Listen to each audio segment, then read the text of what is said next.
Today we have a request from friend of the channel, Lucas. And Lucas would like us to take a look at 1 Peter chapter 4, verses 5 and 6, and the surrounding context, specifically addressing the notion of preaching the gospel to the dead. So let's dive right in with verses 3 and 4. This is from the ESV.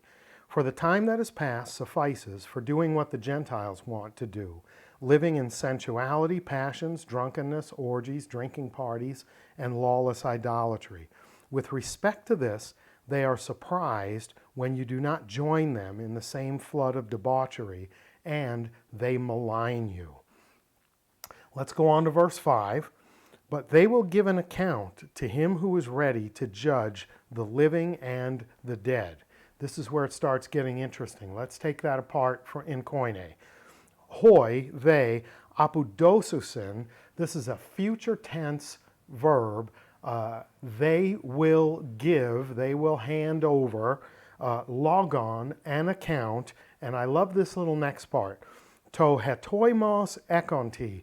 Ekonti is a participle from the verb echo, and it means I have. So this is literally to the one having readiness, but we translate it to the one being ready. So even though ekonti is from echo, I have, we're treating it like the state of a verb to be. The one being ready. Ready what? Krinai, to judge, zontas, the living, kai nekrus, and the dead. So they shall render, or they shall give an account to the one having a readiness, to the one being ready to judge the living and the dead. So both the living and the dead, present people and past people, will be judged, and as a part of that judgment, they will offer an account to the judge. So this brings us to a justice issue. By what standard will those who lived before Christ came be judged?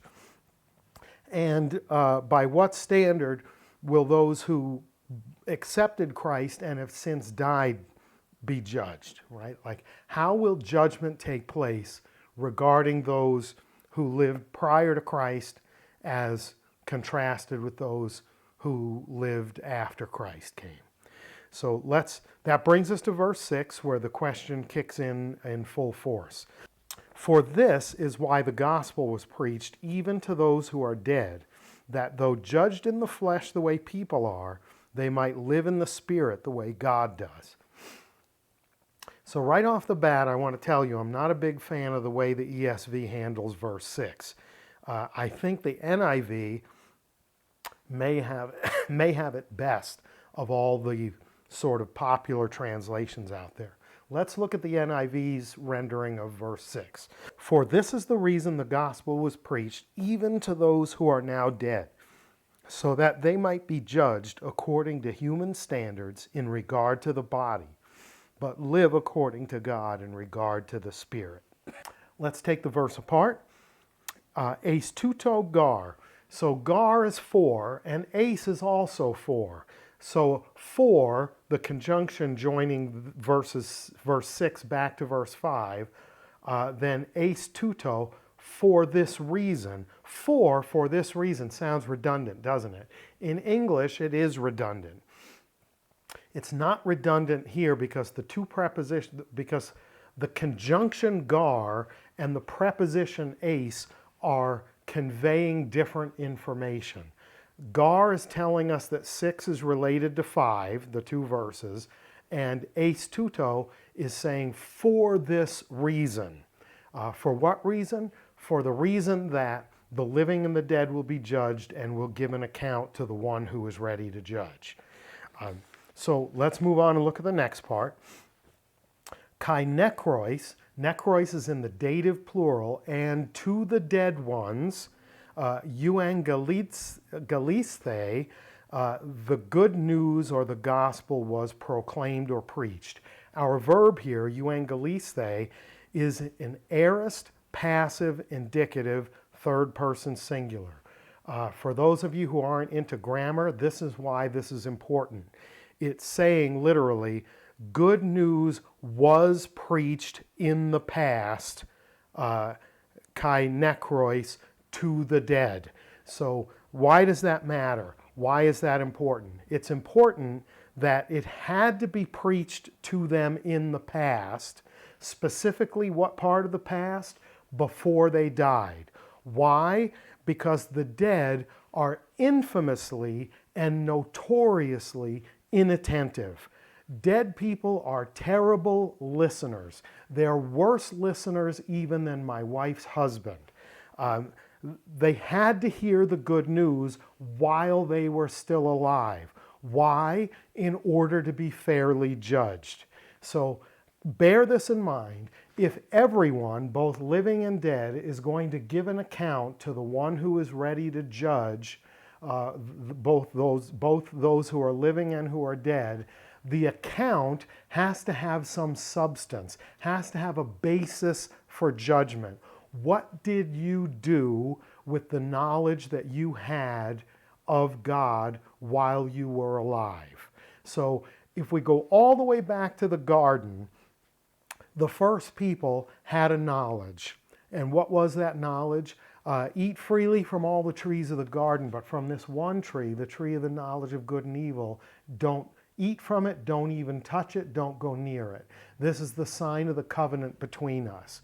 You recognize God as God by following that law and staying away from it. When Abram is told, leave your family, leave the house of your father, and follow me to the land that I will show you and I'll give it to you, his faith in following God is what he knew about God, and his action in doing it shows his faithfulness to that covenant, right? When it's time to sacrifice your only son and you trust in the ram in the thicket, you're acting on faith in the promises of God. When you're in Egypt and you're told, paint the lintel and the door frames and lintel of your house with the blood of the lamb, and the angel of death will pass over, and you do it, you're acting on the faith in God that you have.